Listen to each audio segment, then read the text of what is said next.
আসসালামু আলাইকুম। দেশ ও দেশের বাইরে যে যেখান থেকে আমার ভিডিও দেখছেন সবাইকে স্বাগতম। তো আমি হাজির হলাম। অনেকেরই স্বপ্নের দোষ বা স্বপ্নের একটি ব্যাধি নামক একটি ব্যাধি আছে, যা স্বপ্নের মাধ্যমে বিভিন্ন কিছু আমরা দেখে থাকি।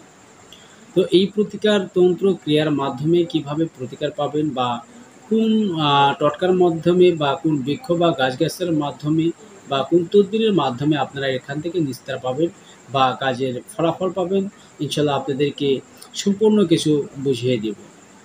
তো অবশ্যই আপনারা বোঝার চেষ্টা করবেন, ভিডিওটি প্রথম থেকে শেষ পর্যন্ত দেখার চেষ্টা করবেন।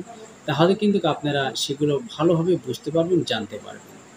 আর অবশ্যই যারা আমার ভিডিও থেকে বা আমার তন্ত্র-মন্ত্র, টোটকা বিদ্যা থেকে উপকৃত হয়েছেন, আমি তাদেরকে অনুরোধ করব যে আমার ভিডিওটি বা যেগুলো থেকে আপনারা উপকৃত হয়েছেন সেগুলো আপনারা শেয়ার করে আপনার বন্ধু-বান্ধবের মধ্যে দিবেন, যাতে তাদেরকে উপকারে আসে বা উপকার হয়।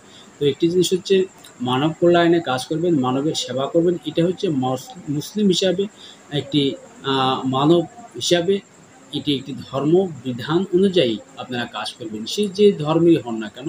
তো আমি যেমন একটি কথা বলে থাকি যে, যেই ধর্মেরই হন, আমার কাছে মানব ধর্ম বড়, এর উপরে কোনো ধর্ম নেই। কারণ আপনারা মুসলিম বলেন, খ্রিস্টান বলেন, বৌদ্ধ বলেন, চারাল বলেন, হিন্দু বলেন, মুসলিম বলেন, যেই বলেন না কেন, আমার কাছে কোনো ভেদাভেদ কোনো কিছু নেই। আমার কাছে সবাই মানুষ, মানুষরূপে জন্মগ্রহণ করছি, সবাই মানুষ, এটি আমার কাছে বড় ধর্ম।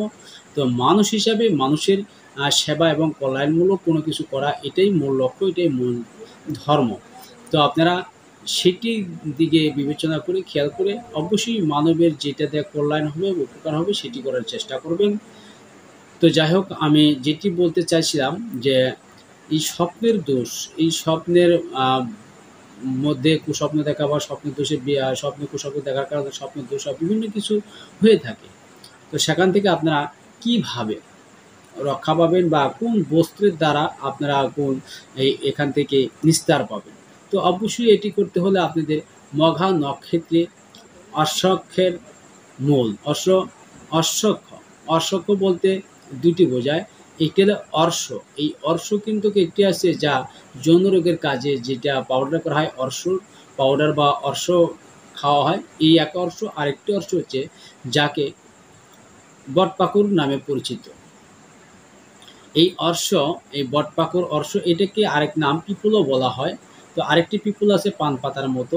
তো এখানে বিভিন্ন ধরনের পরিভাষায় বিভিন্ন ধরনের বৃক্ষকে বিভিন্ন ধরনের নামে পরিচিত পাওয়া যায়।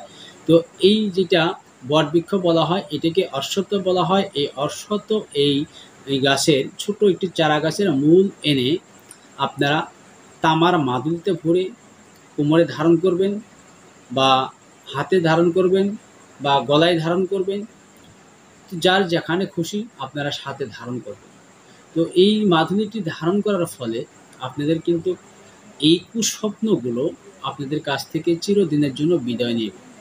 তো অবশ্যই আপনাদেরকে এগুলো মঘা নক্ষত্রে জেনে এটি আপনাদের ওঠাতে হবে। আর অবশ্যই সেই গাছটি তোলার সময় দম বন্ধ করে অবশ্যই পশ্চিম দিকে ফিরে আপনাদের তুলতে হবে। আর অবশ্যই আপনারা দ্বীপ প্রহরের দিকে গাছটি তুলবেন। কারণ দ্বীপ প্রহরের দিকে গাছটি তুললে আপনারা ওই সময় গাছের শ্যামা লাগবে না বা গাছে কোনো ছায়া লাগবে না। আর গাছটি ওঠানোর সময় অবশ্যই আপনারা গাছকে জাগ্রত করে নেবেন এবং গাছকে জাগ্রত করে তারপরে তুলবেন। আর গাছকে জাগ্রত করার পূর্ব মুহূর্তে আপনারা অবশ্যই একটি ধূপকাঠি জ্বালিয়ে সেই গাছকে আহুতি দিবেন বা গাছকে আপনারা নিমন্ত্রণ করবেন কিছু ধূপ দিয়ে বা কিছু জল ঢেলে। তারপরে গাছটি আপনারা তুলে নিয়ে আসবেন।